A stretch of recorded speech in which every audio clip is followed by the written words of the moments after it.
atu ke lolo to. Apo ka to tai la ke me ngau atu pe. Fela lau ke la hiane. Wa mai tai ni ke te au. O chova go fai koe. O ia ko fai a ho tau me tau ia au me tau ia. O pe ke te koe tu whalongo pe o mata na tali pe ke whako wilai a tia. Au na ke no fu no te ke ulu na tu ke lo lo ko fa. Ku mai ke te au ko hi kou. O e to ta ko o fala ki a ti koe. Mai ko i te o ki a ti koe tu ha ki o lunga pe o na ke tu ki lalo. Ka te hana o ko tu a ko tani ki a ko fala hi a tu ke a ta kai. E ko wi kai te to ta ha wi kai te to si o ke to lai koe. O te so ke to lai koe. O ko mo i koe ke to lai. O ko mo i koe ke ta po ki. O ke lo to si o na ke pro ki lalo. Ha ke o lunga. Te wo fi mai o i o pe chova. O i te tau i koe te to ni koe. Te ko mo i koe. Não mai, porque o outro mai que o outro vou falar, o que o outro vou falar que ele corre, ele olha olha que não é que tá na cara, foi não é que é o tua, ele olha que o olho é a raba do olho mais, o pessoal que o olho, porque filho de Tauri que o olho mais ali, que o outro vou falar com o outro mai que o outro, aleluia, o que tá aqui aí meu pai,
Haleluya, kakak kita pernah berdoa apa sih? Haleluya, kakak kita presiden kama be. Haleluya, baik kau, racun kama family. Dia berdoa berdoa. Haleluya, kakak kita lo ketain. Haleluya, kama besu. Porque kau pas gigi. Haleluya. Kita berfalolo. Ya tahu aku ni kini kalau tua mana kafa tua di kemata anga boy wiki koni kini wah yang kita tahu. Haleluya. Lord. Amen.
But sometimes we take it for granted. Kaya weekend in hang out to my blessing. Never going to tap walk it yaw and I tap walk when the farmer. But I must for the year to Hoko was said to what that fuck of the problem. Get below the my for the I know here. The time in here, going out to my in and Mokui, time got the Tausio at white, you tau offer Anga of Aviato. Muhammad, that to be tired of all I'm more than my God. Profeta Yodu. Kaya Lolotonga nemo Uigai, Toton, Profeta Yodu. Get out for my mouth, not the second. But Nani hopo ko tāpua ki e mo ui. Ko taimi ko ia nā uki. Na hau ki fo hiwa ko ni he reki o pea nā whenga ke kume ki fo hiwa ko ni ke hiwa. Nani tāpua ki la ki mo ui a. Ki fo hiwa ko ni me pe I have nothing. Nā hala tā. Na te ki a me. Ko mo ui nai fo tā mo a vare a. Nai lahi o ngai whakau kau. Kana whakau kau ke maue mo maue. Kana ilo i au ke ki lava i au o maue. Ka ko whawheta i e ko si supai si i me. Ko whawheke o kiwa te ki ko hiwa ko ia. Whaturoa peka haa hiwa. Whawheta i e o whariki i ka tama.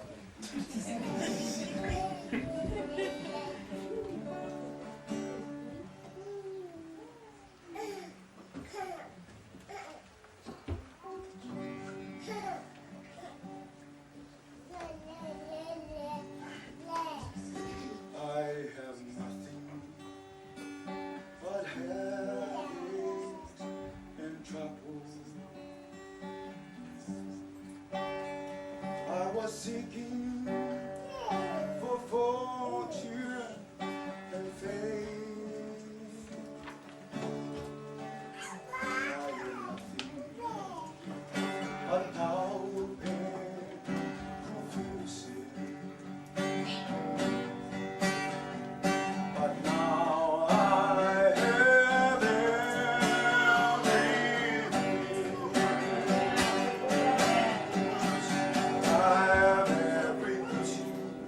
I need to make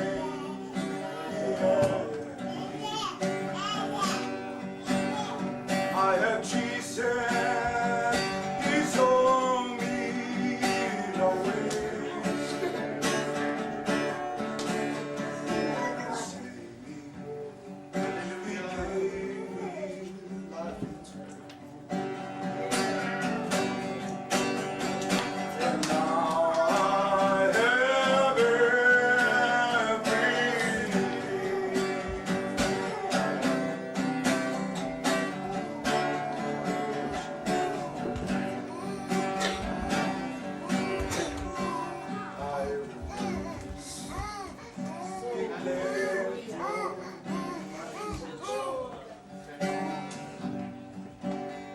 I was living my lifetime in vain. Then I prayed for a life.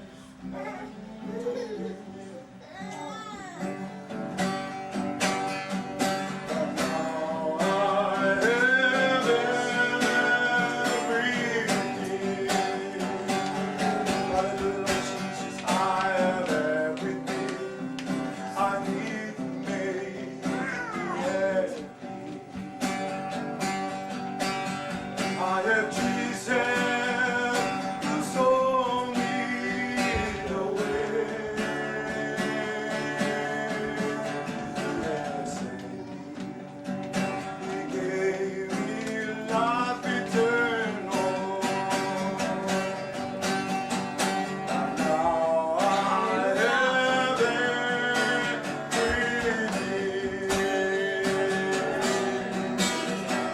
And now I have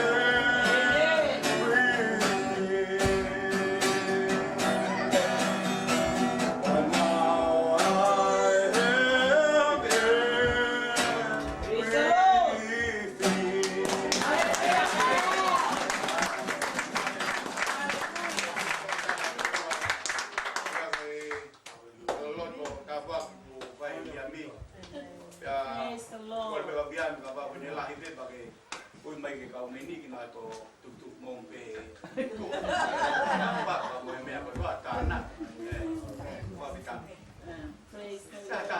Praise the Lord.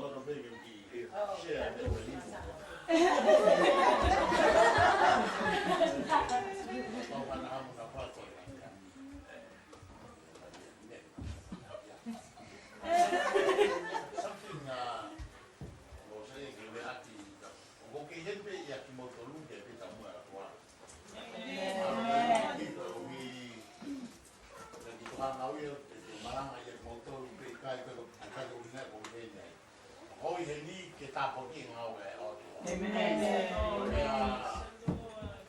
O maroa tau kata mo kwa i he lot mo kai kata mo e kau se ia monoa a hukata.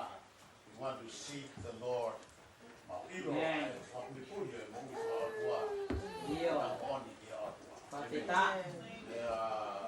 Kau ini he wiki ta hoa ke o ilo. Amen. Lolo i koe i to i tangata se sumanga koe ta e koe mama ni o ki chou. Pena tangata koe ni koe ki koe ke whakateki koe tane kamata molalaka me he toko nima he toko fitu kilo. He toko nima i ki sa si ke he fitu kilo. Mata aki wanga no tai miki loto mai au kai. Amen. Reda ata koe ni me whamore ke hoa ua pongpongi e pongpongi hoa tolu he kia. Ua pongpongi e kia ki tolu. Every day. Hanga mai ke te ako o kare o mataki ke kum kumata o atua. O te au ia, nea o te whoro ai mo i ke ike i mamaha pe. Oh, ni au pito. Wau ko kapu ki mamaha pe pau kua tō wala e mo i ngā toata mo i loto mo mamaha. Fie mau e lotu ia ke ea au Io. e au hanga o whangata ke iki e toa mai ki mui ko sia kamatanga lotu pai ki noa mai ki uike. Ko ike tāpua klai koe. Whango mreki hao. Au e tōru e ngoi whia whii, to just to seek the Lord. Mo tō e mo mai kāna, whamoreka hoa lai. Au ke mo ua is alright. Au ngā ki a tā, kung ke o atua. Tai kai, tai inu, ke te mate ko ia.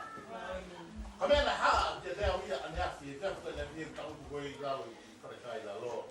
Hana i ki o rotonga pe lotu o whanau ke pe. Is a God unlimited. Ka o tua, o ki kai whanangata. Io. It's unlimited.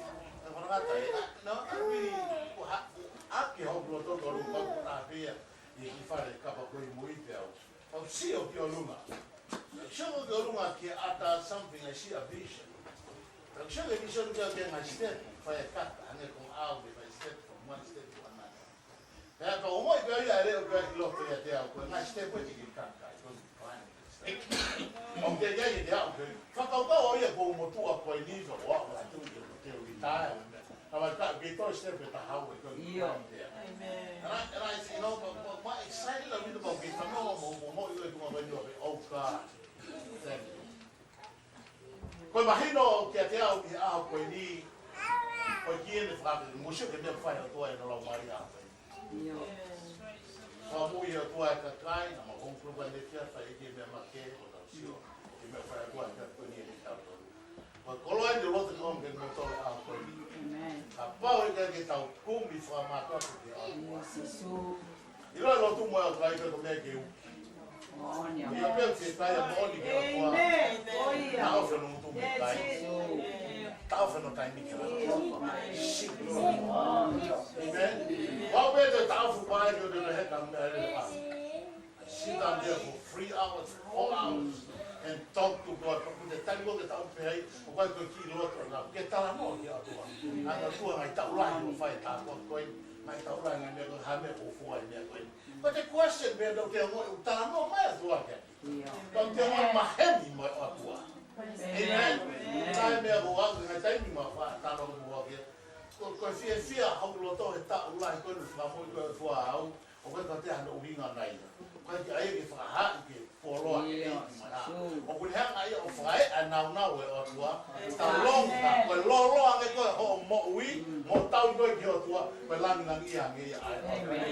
12 step. Ula ki was kamate adoa ne mai ke te start.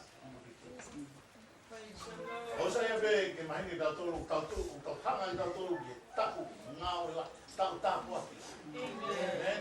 Ke inga o roto ke ko lau toi koa seiri. Me taingo ne whakafoki koe o whakafoki koe kakai seiri. Nane anga ma uha e ua just one time. Uha mui at one time. Naka whakafoki e koe whaikia ki tau tolu. O te kata nofo koe ho parapare mā mo ngata ngā mo whainga tai anga. Hau koe ki o atua kai tapo portion. Uko maara te tua tāpo ki tau toko wā. Kia mi e ria koe. And in me, I don't care if tapo ki au whakamateri. But tapo ki lai tahi te au ke whiu ho. Sensitive ho ula mai e. Profeta. O confio in moi.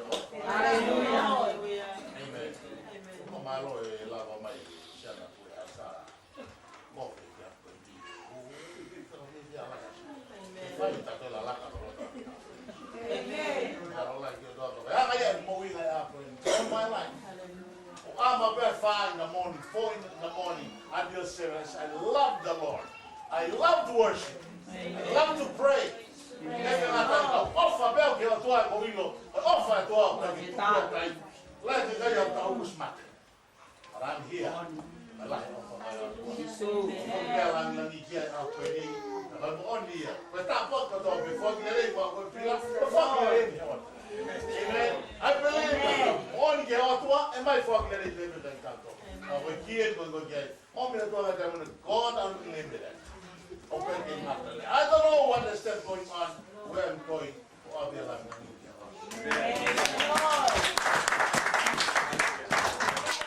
Amen. Praise the Lord. Praise the Lord. Amen. Watch it. Don't make it. You want it. Hallelujah.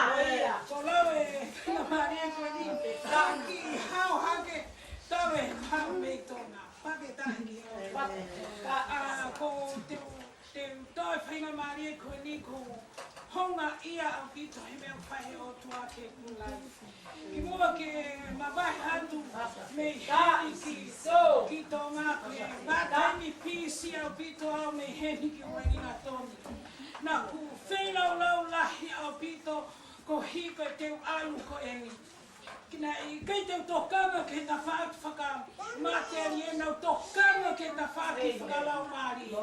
Kau hi e nere tuku hoku roto e he otua kei ke roto ke atapalai e otua I Nusilai. Raki ko hi ku kei heni ai tamai ko toi bi e tamai. Pioneer in our way so. Amen. Pea, kei ke ngata pe koe tamai, koe hero e tui. Koe pioneer. Amen. Pea, koe hi, ko honga ia. Pea, lo, o ko ia i, ui kurai e ke rofa. Ko lau kau ake tamai, me tae koe ni. Praise the Lord. Leo makai ki ai, toi toko tahapi, I mean to toi toko tahape ta mai koe ni I he tewhito I Pentecost ke hapiki. Amen. Hea taimirahi ko whalofu a ko hua ke tara koe ni. O smau be mahino, pero tange eiki. Koe hane ke awe whakatoto ai mo ui ke malolo ki api. Na kai ke tuu mo e ta mai koe ni ke whamo ni koe o tua o ko lotu ki ai ko o tua I kuna. Amen. Kaina oku tā, oku mafu. I he pakai mo whakalau loto. Ke moana mea whai he o tua whafo he ta mai koe. E ta whakoto api, kai ka lawa tānaki, ai mea ku whai. Hane peku, ia kia te au e honga ia. Kai ke uroto ke tō lalo e ngongo lelei o tua, koe hui ko ia, ai tō taha hako whetongia mo o kai ko roto whakakana. Koe loto whakalau marie, na e tukia he o tua hoku loto. Koe uhi, koe whewhine mā te aki au, hange koe tamai mo e whae whakalau marie koe ni. He mo ui ke eiki. E peko mea nau whalawe ki ai, te ke usio au he huki tu au. Te ke usio au he huatu humai. Te ke usio au he poarini. Te ke usio au he disaprini. Te ke usio au whakamaulau. Te ke usio au he ngai mea koia. Koe uhipe, koe tamai mo e whae koe ni. Pia ko pore mo lau kauaki. Koe koe mau tuta tau tuta. I he mo ui ke eiki. Kaina ko lau kau ake tamai me whae koe. Kiki mau hoku ni maaku a mea. E whahaki. Koe pulo tume ku au kai. Ke he hoko. E na mo pe o talange eiki. Ave tamai ko ni kange ko palomesi. Koia ie tohi. Same hiba wa vestafa. Neongo pe fao motua. Kae ke tupu pe fuafo. Maria. Amen. Ke ngata e toi ko sene sita lima. Beseno tahlima. Alu e ke tamai e fia Maria. Oka motua nere. Amen. It's go ia ke tamai. Oko mate aki hemo ke ki. Kanga waka ke tamai me fae ko. Neongo pe piauta, neongo pe palo panema, neongo pe ai pa. Kako famalo famoni hopiloto. Famalo la hopito ke otua. Ya lambe la hefo fula peteau. Okune la pe hopiloto la me koeni. La me koeni le fo fula pe. Neo koyoku okuta ofi he mea to tonu ke fai e kai tapa ki pe whamala i e otua. Amen. Kai nga ko vai roto whato ki lalo. O ko faithful e kumaui. Kai ke ngata pe whainga ke tai whima ngai ta whakawhapanga. Ka ko faithful hoku ngutu. Faithful e kumaui. Ko hi koe testimony mo ui. He sio ke tamai mo e whae. Amen. Kai taimi kuna tō maalunga hona leo. I thank God for that. Kai ke hoko no ai. E okula tuia e outreach. Ke whanau e whainga loto pe i outreach. Kai manu e na iheni. Amen. Kai manu e na iheni. Tō hau loto. E whakakuka whio whai. Ko whaamu ke whamatala ke ting tau tolu. E ku alu e konferenisi koeni. Naku a eva moe otua. Hene ngahi lea, hene ngahi whekau. Whamalo la heo pito ki otua. I e taimina e naku alu paradise. Palani e ku alu. Te o tok whoki mai he osi. E tautaha e Palestine malo. Ako hilo. Taimi koe na walkway. Rak sapa te pe e ku inu ku alofa. E ku bakai ke witness na ku whai e ke taha ngai o pepine. Kau no tele ko ngahi mea no fo angai. Ai whai koe. Nane omi ka te a whakotola. Amen. Amen. Amen. Ko vai vai roto whato ki lani. Na tau lahi e ku inu ku alofa. Kau pirin se sina na wahi angina mausea pata bengwa. Kei ka mea kono fo angai. Na taha pe ai au niu mo eiki me pule he whare loko nuka no wha. Ko sisu kalaisi. Oku to oa hoploto. He mea ko sio kai hokumata. E ko whamalola hiki otua. Aho sapa tepe wike betaha. Ye elia koni lea hanga tonu. Ai otua mna mare feunga. Ai whamabreva tingate. Amen. He taimina o he otua kate. O whamalola ke otua toi fuia e tahaoni. E fuia ai na kosi. Mau mari e mai feitu ke he iai i tō kata. O ko nete loto whato ki lalo kainga outreach.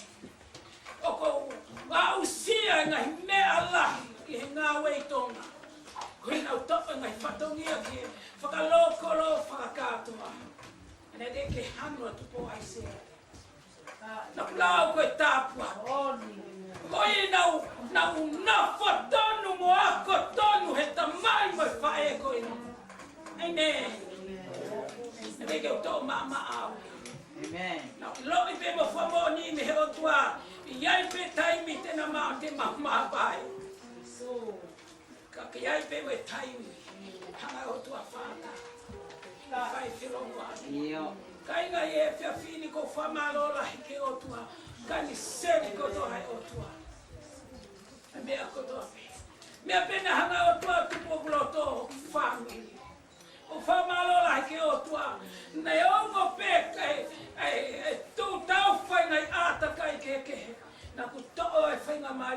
alu me fare che fare, alu me fare che fare, alu me fare che fare. Praise the Lord. Praise the Lord. Hallelujah. Heka me alu che fai tu, nai kolo ko qui ai famiglia. Kainga ne ke ulawa bare na fo. Na ko lawe a ko fainga mali ka. O fa malola ke o tua lahi nai whakaafi.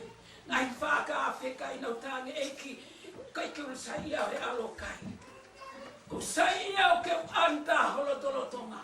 Nei mai whakaafi birthday la he family. Nau talange ko i heni ko conference. Ko fai business tu pau mai o tua he wero tonga. Ka pau e fai na mari e te ulaba.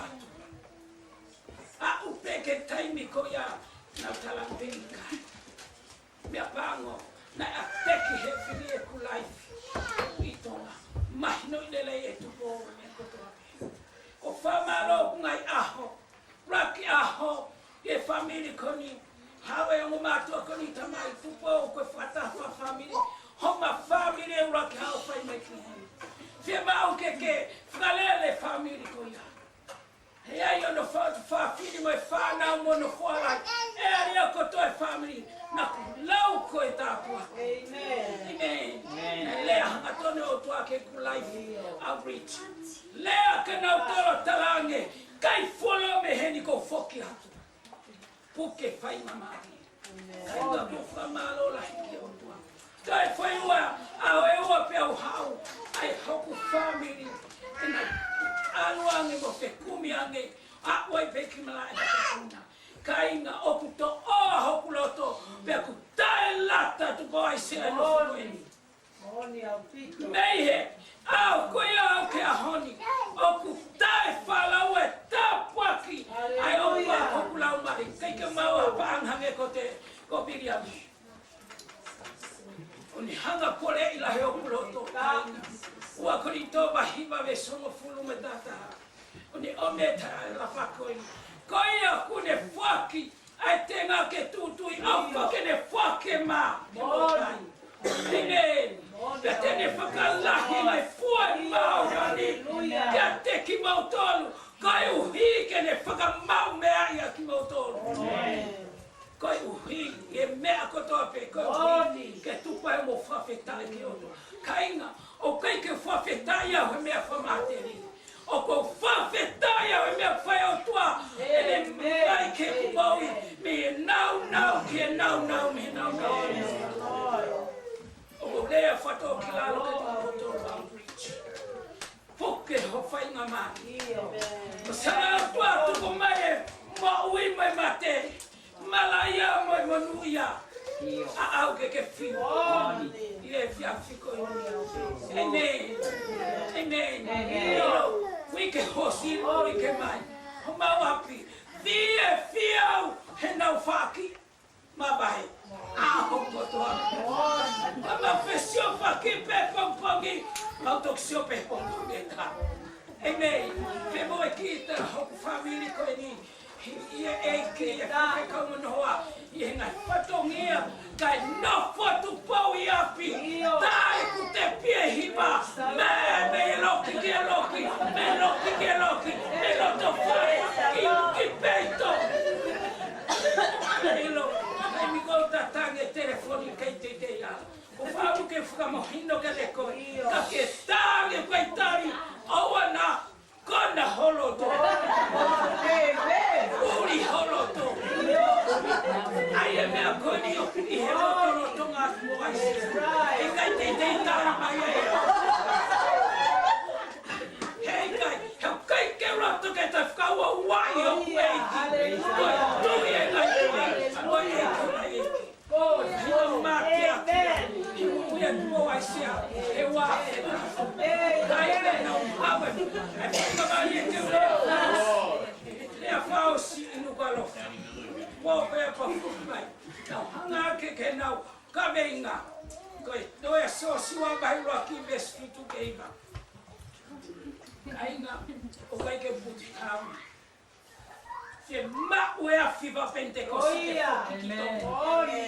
Ai fale na ielo tolo tonga o tua. Deu lea fato kilalo. Oku e lau mari. Na tanga o tua o mi ka te o mea koe ni. Ke malo hi pelo totoa. Koe mea lau mari ke foki ke roto rotonga. Amen. Hawe taha. E nau diko ni kriskeitaria. A koe ki.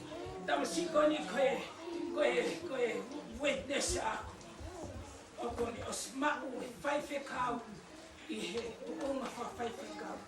O te whawhita eke eke. Samai he ki tamakoni. Whema upe ke te omi hame ame o tuake. Kio kai maha i tuku. Kai ke ilo he tamai o eiki. Foi loto ia o tuake he tupo aise. O tarangine kai ke whaatano ai o tuake. Ho mou whare.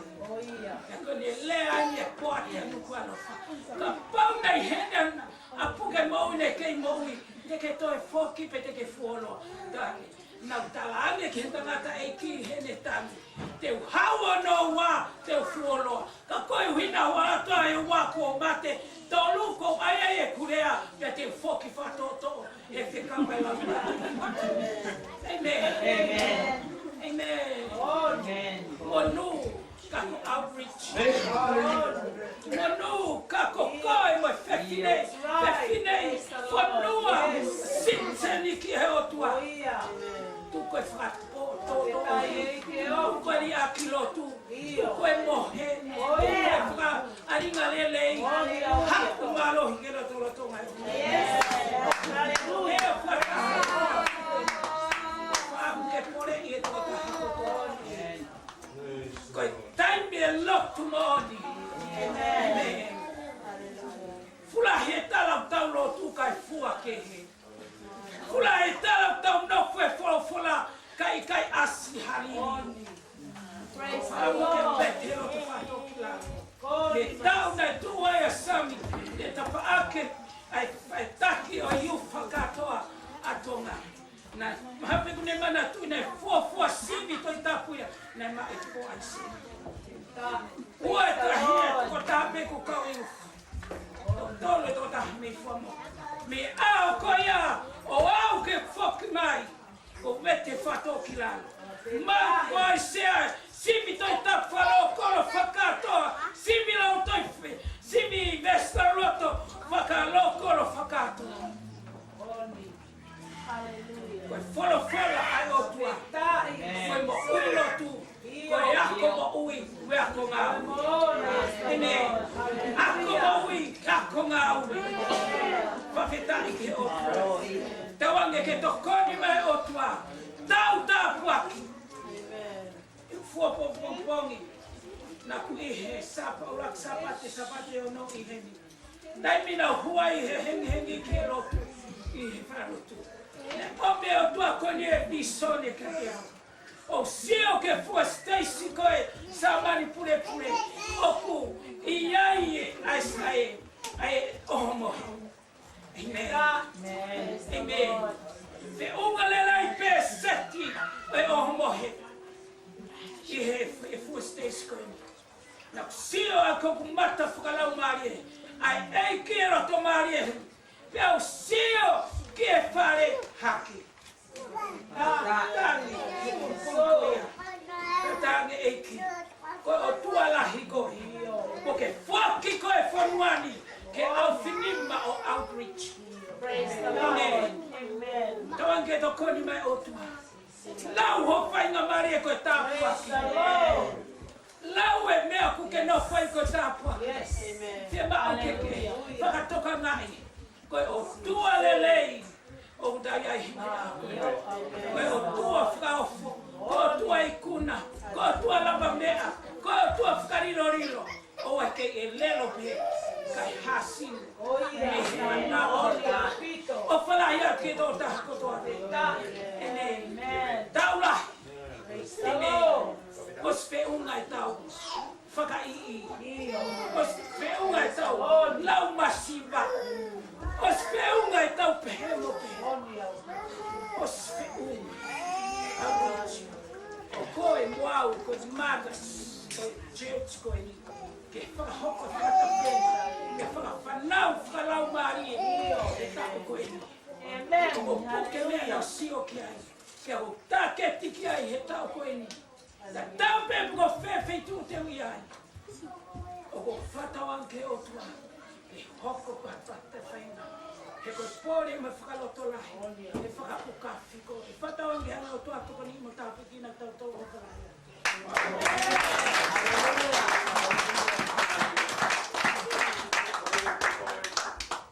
Ke tō lai peka o tāloto, ka koe mea te whai. Te ke tāloto peka ngai tue o lai mi te whā o tāloto. Kore ka kina ke te unun mai o whai ni. Ia koe toi mea o kalau, kore o mati sui ke te whai whai. Au mea o whane ki rea i e kia whiu. Kita jadi, baru kita pun pasti kau pun di tahu di kau kita lalu. Tapi nanti, makanya yang pun nak kita lihat, kalau tu bawa orang tu dia betul bawa nanti. Pasti kita jadi, tapi tu yang pengen dia kan kita kalau loh, itu kalau apa dia, oriringi ada apa kayak kemo. Dia faham no mai be, heng sahabat time ko lot hengi ta te ke ha o po a ke o ko mo ka te o ke faya te whakawhetai hange o whihi paka ki e ngutu toi whakakau faya te whenga o ma pia kau pika e kwangia ko more o ui o ka ta ki peo tu ki o longa mo whamalo ke o tua he ko mahi noi ko e taimia ke tu o lotu kau tani ane alere pakai kai te ka mai o kumina taki alangia o mai a mo whanga mo puna. Whawhetai ke he eiki, nau pātai te o whainga, tātangi eiki, e ta tau ai pēa, te kui whalala pēa. Pēo tūha ki kaurunga whai e korotu, whai pēo ko ngoi pēo kai ke la. Hange pēo ko o te onga te tō ai ki la. Tūha ki onga si wha, pēo whamama a whoki mai tunu. Tāmu te pēo huia te o niwa, ke na tū ki orunga. O tū ko orunga, he ko au o ko puki. Pena lere mai rewa o sihi o suka, o tōru. Whawhetai ki he eiki. Tai ko ana whakawhetai ki he eiki. Ka peke o wako o mana wahe. Nā ponga e ko whia ka pau ko i ma te pau āwa. Kai tai ka tau, nā hu tatari peke mo o tuto e o. Pea, ko loto mai ko i mau wheku e aki o lere o tai mai suka ko i mea. O mai ko ke minu, o rea e nia i tua. Ka mare ma e kinare. No fo ko moriti ka mau e ko e ni. Ka ta ko ka. Te ta wa ko to. Ko to ko ko ngwa o le kina ai mai fo i la yem ye wo mo la ma. Te ta ai mai mo i fo ai ma fa. Pe ko tu ha ke o tete pe o sino. Fe nga ta be o ala to la ma. Pe to mo i. Kai nga ko vai to ta ko. Na ka ke tu ka ye mo. Que o que vai ver o vatonia que que alu pe o muito já te ia ko ha me te ne toi ta ofia me muito le ai mahaki ai masiva ai fai ngata a ika que kai que fala mama ai e mo lo fa ka vai ka kona na wa heka ko fiu e feinga mai feinga mai pe mo i pumo ko ngama. How will okay happy about it? Mamore more, sare. Oh, I find Tanya. Kasi kako in le. Lere ai veni ka whakawhetai. Inu pe kui pumo toke tongama. Ka kau to o eri tia mea siwi. Mawa ma kut whailotu hi whatu o kai peke wongo eo o kumawahe tete.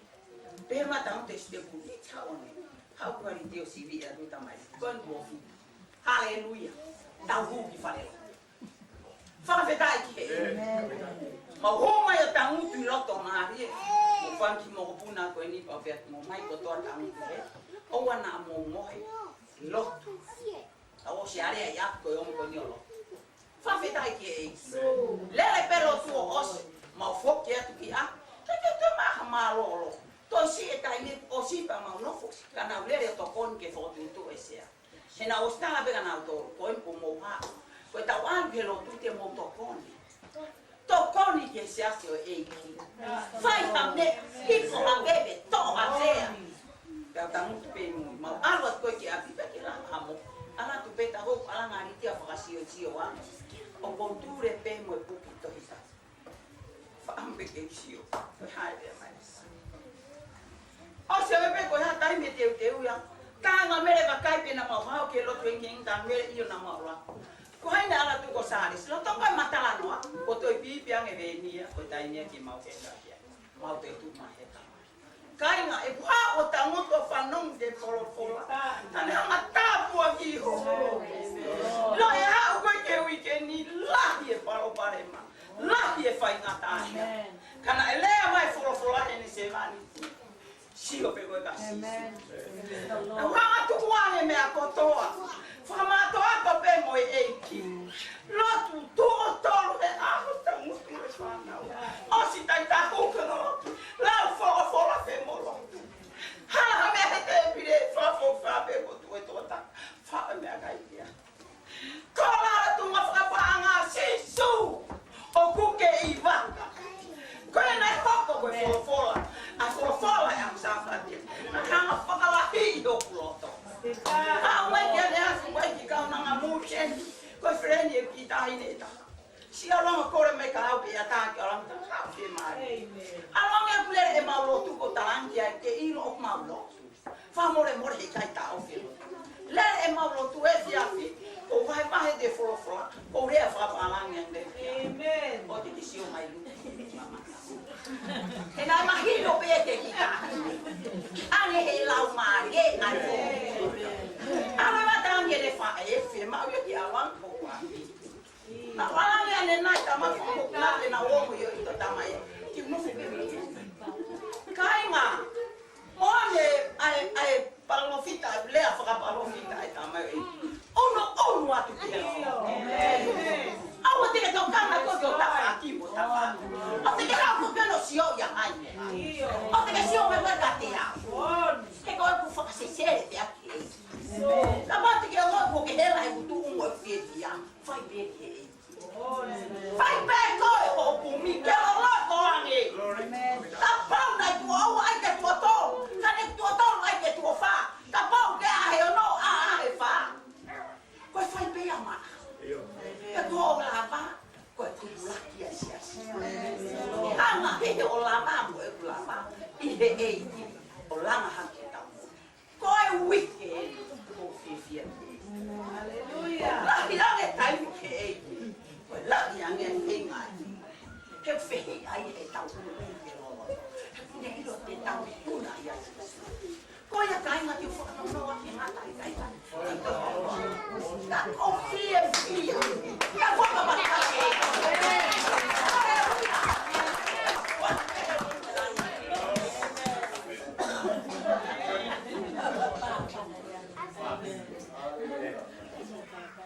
Praise the Lord. Amen. God is good. God is good. God is good.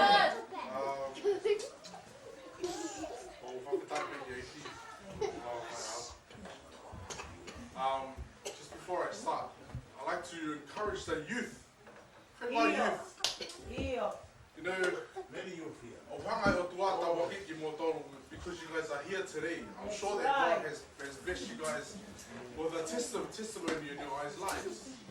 Don't be shy to get up and share the wonderful work of God that He's doing in your life. Amen. Amen, youth. Praise the Lord, youth. Kids, praise the Lord. Okay,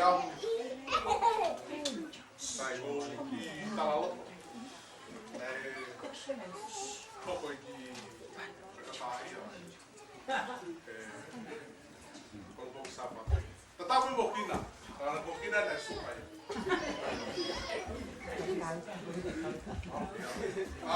Karena I wake up on suage bobok sapate. I never choose to go out. I always look forward for the prayer, morning prayer. I go ahead bobok sapate I malanga ke magapa me mohe ama kai ke lava tu aga to pa kilalo ko pa kuya o a me go no go wifi hali ke o fota ha o mai o fota va man, oh man, If there was one thing that can get me down, kauti. That was one thing that can get me down.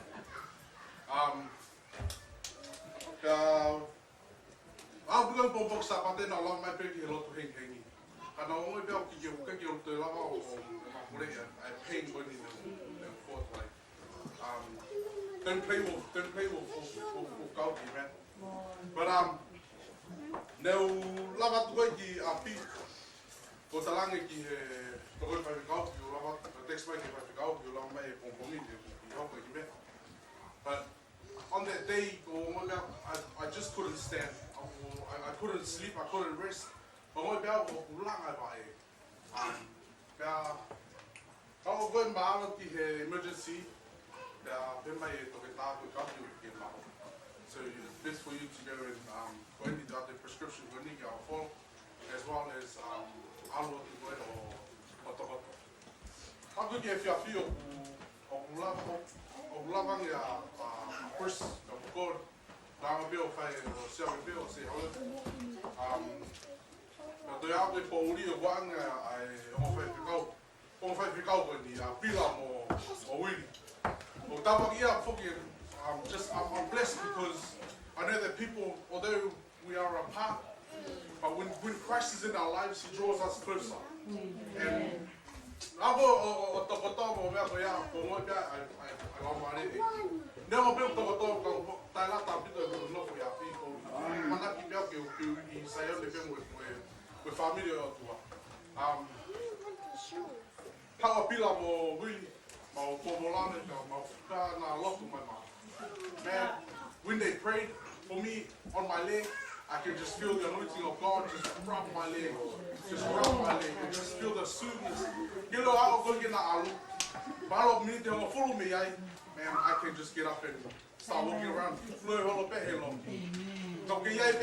But I can sense that God has done a miracle with my leg. You know, I read Psalm 5. There's a verse there that I love to read and just be encouraged. And it says, "Be still and know that I am God." Be still and know that I am God. Now, like anything can pull us down, can stop us. The devil can try and do his work. But when we have Christ in our lives, we are still. And if we are still, we are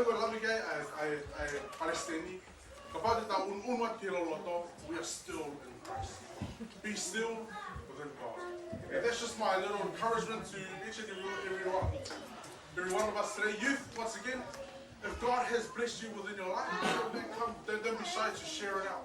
Come and testify. Amen. Come and share it and just encourage other people about it. I want to give all the praise and glory to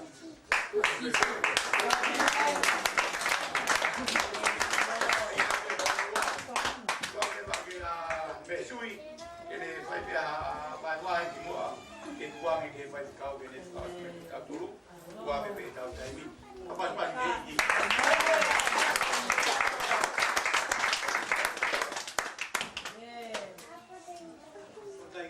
Amen. Amen.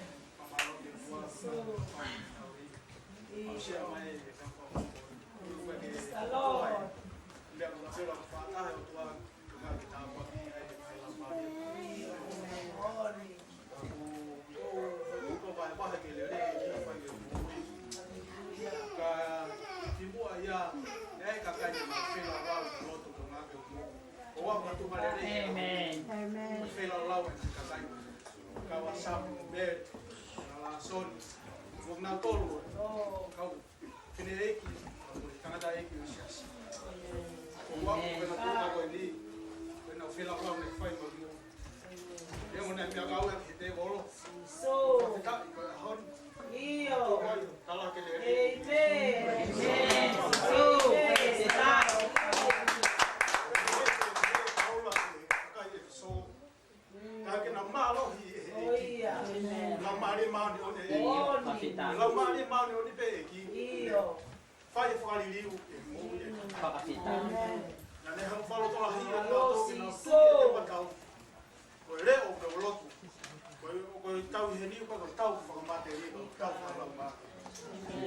hange he ki hange paula falo to lahi a gina tolu e ka kai efeso so pa he ono pa beso no konfru de blau eu pe he ngaka e hoka ina boma rohi e ki pa i lahi o ne mafu besta malu pe he o lotu ma wai pe i ga lotu to pe o lota ma u he la mari e re o ki ai poka ka o fio ka na ba no udah me falo rahi ak moto siasi e biaf ko ini pe ma ki ta lotu po re me ta ba he apostolo ko ke ta ma ro hi he ki la mari ta lotu ko mai lotu ke mana tua to ta ho to pe yo ko pa ke ta ma kolo apa ha ka o me ta ma o ka lai si pe o ko ta ki na to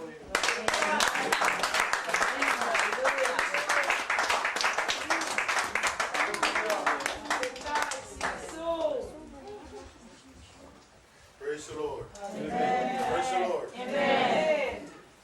Kau falo pa peta ki ko e fe flere ngani e tau to. Ta falau me e pa e tua.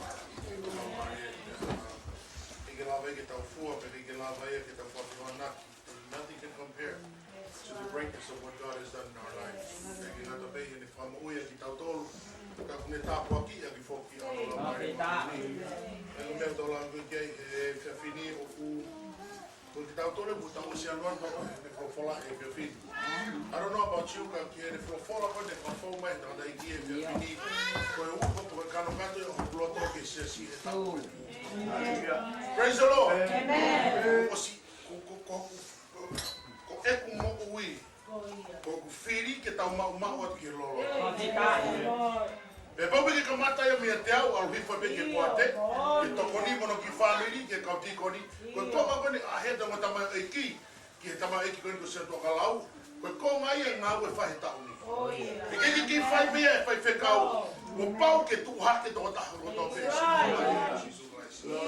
o que ta ta i fare lotu pe o que ta ta i herea pe eu vou ir que ta fe mo i aki pe ta tau ki va ka ta ta ko i ta ta ka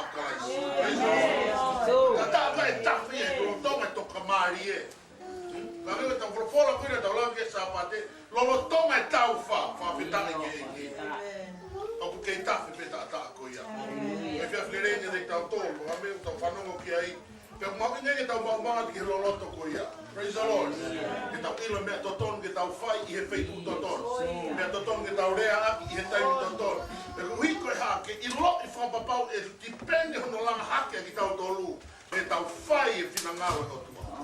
Praise the Lord. E kei tike malawa e koe a fai hamea i ho maro hi te talaki ke te koe. Te tau mi whai haho i mi whai tangata. Te whai haho maro hi whai tamai. Koe haho i mi whai paana. Te tau paki e koe te talaki ke te koe. Koe kota kula noa ko te kotoa ia. Ko ka pau ki kai ke mo oni ho paa mo lau mari. Oni au pito. Ko lau mari mani oni ho tua ke te tau tolu. Ko whawhitai ko malo ke e ki. Te tari whiwhi tō tāko tō piki sai. Praise the Lord. Ko hi hange koe, te tari koe ne whaho koe, tōkon whai whikau. Koe whiawhi whoa inga te tau tōlu, koe whukua ko tō i tāpu whukeni o e wafi mo fulma tōlu. Te ko tau osi whanonga tau tōri ke wholawholahe whiawhi. E ki tō iro, pane haime te tau tōi hori ke whiawhi ni. Tau hao pe tau wanu e tō lau marie, o whimau ke tau take to heart. Praise the Lord. Amen. Time que eu que lá vai que sair. Time que vai a ferinha aqui me muani. E logo que eu fecau eu tô que te coi pe mo ave. Amen.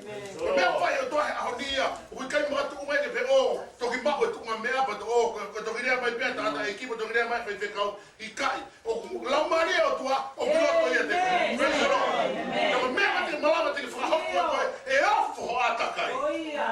Eu foi só sair que ele comigo errar. Esse não foi cau até que não tô ali. O não fica aí do fatatau que o malo que o cacoivi tá fora natura eu. Aleluia. Oi, ele foi aí via que tá. Aleluia. Amen. O lá o loto e tá muito. O vai dar um testemunho para colocar também tá fazendo que é. Eu tentava ver que até valer testemunho é onde para tá filme é pecador é os. Fia como ia cuia. Amen. O rico é tá boa que o piloto é te coi. O filme que vai aí. Praise the Lord. Então o filme que vai que o telefone e telefone, eu que vai botar. E ki mata ki mata pe ko ha ho tu pe ku ke topi te Facebook pe ko ha ka ke ilo yo ku ke ave mo re ko si sukala si you are God's servant ka ko me ai fa fe ka ka ko me ai ti ko ni kilo me tu vai te la maria e fe ko ni kilo me ko tau fai tu ki ha e ki fa no ha te ki ta hallelujah ko ta ha ta to pe fa to ai me ta to le hai ko ta ha ta to le pe ki ta to le hai pe si ma hai ilo ta ma ko ha ta me fai God will raise us ilo ko pa ko ta ni ko o ma on nga ne ha to me hallelujah me pe ki ko pa ai I don't care if I had to go and recognize my out. The town people we are ordained if I had to find the Tukunga. Because me mahuinga ya koe ke connect. Amen. Hallelujah. Me mo why. Se trata que tengo hamena o lave que tu leadership. O que me aporea que leadership he que ngau que falou. Praise the Lord. Praise the Lord. Amen. Tom ilo me do tom de daure aqui. Hallelujah. Então famalo mo fata aqui. Okay, me afakoloa tua he he wiki ko di fatama ni mo ni e ka ngolo bu mana tua la ka bu de ngawe be wari ngato. Praise the Lord. Praise the Lord. Ka bu de ke tau tu tu ma ke. E fa he ke mana he va he na ko. E ga na me va na me ko sias ko na na fe ma la he ta lo. Hallelujah. E ya fe tu fe ma ke ta ngawe ke ai pe ke ilo ha nga fa ke fa hoko ko hota la marie fa utaha fekina ni la marie madoni. Hallelujah. Já querendo que tá bom. Foto mais no morning que já e minha filha. O foto mais é no half de hiba. Praise the Lord. So. Mas testemunho fa coloa moni e fia ficou. Amen. O que que fu ha ao he que pega imagina que tem loloa o que ela marie o tua. Amen. Lolo fa tangata é pouring beta é ori. Lolo go ta ilo que me la marie. Hallelujah. Glory to God. Praise the Lord. Praise the Lord.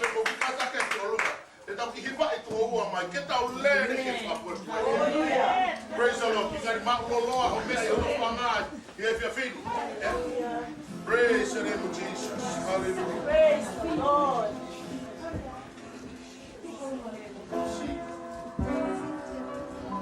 Get down, let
Jehovah, ai whanau. Ke mo whatonga mai ki te au, mo tokanga mai ki ngahi lea. Whalala ki te au e kau Jehovah, te utapo ki mo whamanui a koe. Whalala ki te au e kau Jehovah, o kau whamanui a mate. Whare mai pipiki, whaat kui. Whai kau Jehovah, o kau whekau ki te mau talu. Whalala ki te au, waki olo tō koto. Whalala ki te au, waki wata mai koto. Whalala ki te au, waki o malohi koto. Wakai o pēsio, waki ane koe. O kau mamata ki o he pai. Ai ku whanau, unu mai ke lalato. Unu mai ke lalato. Ke ua na ke ia, na ke kakau la malohi. Aku lau wale wale. Wakai o pēsio ma, ai na kau tau wale.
ni hola mari na mai ni e kofi masu mahu faki e to me.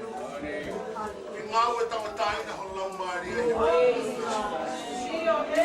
Oku ke lea mai ho folo folo. Oku ke lea mai ko e aku. Lea mai ko e maloko. E mau au fatoka. Ahone mau faamu ke mau kakau ke mau wano wano. Tuki ai hohori mo biritaki. Tuki ai fie kai mo fie noa. Mau moi fafai tui tui. E mau moi ko fami. E mau moi ko sias. Sino hawai a fiona. E ki ngata pisa ione ka he feituku na pia mau iai. E mau wangoti e. Loto ngā ke te ngā. Ke mau mau loto toka ke mau lea. Ke mau mau loto toka ke mau malanga ke. Ke mau mau loto toka ke mau kapuste volo. Ke mau mau loto toka ke mau pente anu. Alasi mo ito tahu ka mesa yun. Meta mo kina loto fare ko to tope. Father, each and every one that's in the house of the Lord. It's not by accident, it's not by chance, but you have a divine plan for us. Life will the palanya ke hawa ke tawa. But for the new year ke Oh Lord, tu ke mau alu pe posta pa.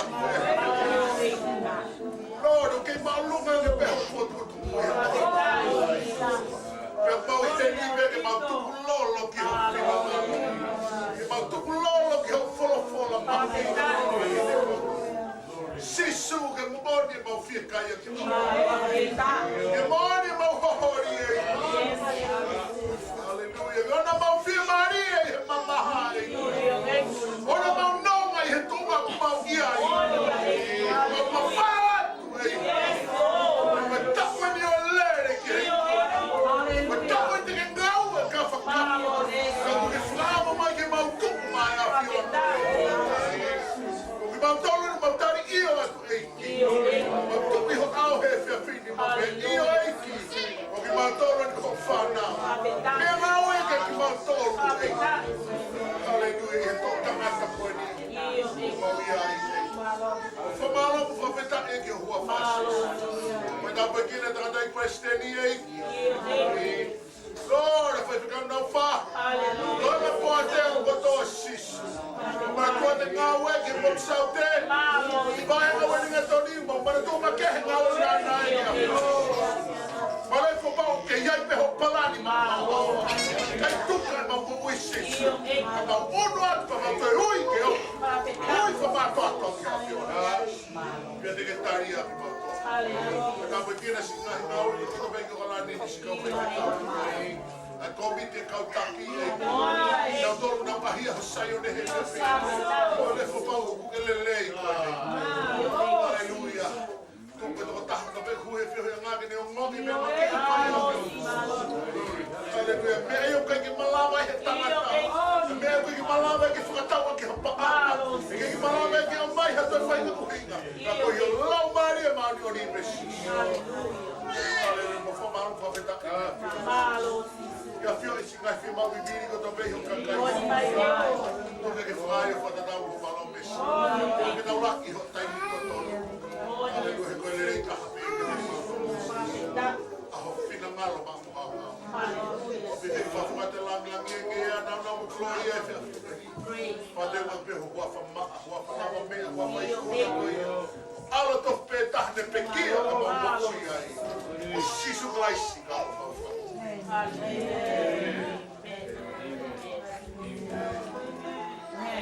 Praise the Lord. Ka whamas pasi para langi e.